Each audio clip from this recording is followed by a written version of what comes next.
kan buai pha ta ka buai lo ka buai nan nimia lo tura khan ka buai ve pha kha ania azia lo tak che dali a top nan kan soi le tak kan soi lo ngan chin ka soi to tho ania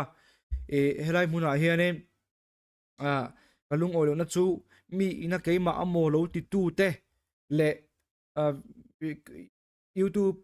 youtuber train khatina content sina na min lo mangte khati ang te e kha lo a om kha ka zaka ka du lawa she om ka tia comments e ka video train khat vera te ka vlog video train khata te le instagram dm thlengin min ron zuya barma tan pa tuaya te min te chenin e khati ang zong te khan min lo tong khum vak vak te ka tok khop me ka ni zana te chonin ka nge thavio ka thoveng ve hio to amar chu vo in ni lama ka thil mu le hriat te hianin ke ma hi lo thei lo tong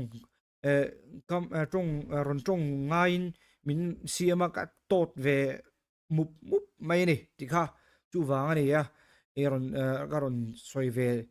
chiam kha ron soi ve chiam ka nia tong kam ka thiam lo ka thin rim phe chu ka ri pung pung zela ka tiang mi hring kha ka nia chu wangin cái này để khai in lâu xia thiềm về ngay này nàng đi pon trần mi lâu lạc bùi u lạc cái nì lâu zia lệ cái tel về lâu cái tel về đủ lâu zia thế ha thế ang chin chin à min lâu soi nghe comments thế in lâu mu ni chuan in min lâu reply sakin min lâu ti sak ta ok ni lâu reply kha moi si lo à chu wangin cái video trên khata lâu lâu lang ang chi trong cam ang chi thế kha chu cái mà hiện in nè so takin cái lâu trong khum lệ thina a pathian thu lo view mai thea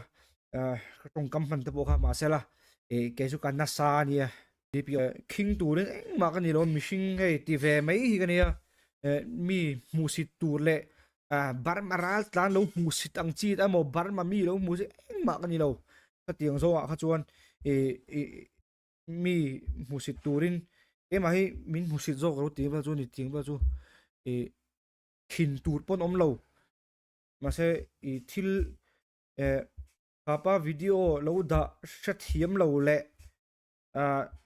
ý lâu đã vàng kha bul tum tu bar pa rất hiếm ina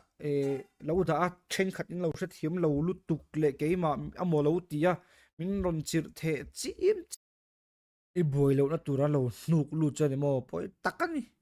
tu vàng mấy mấy chút mà lẽ boy lâu na tura mấy lâu nuk lu khăng lang mo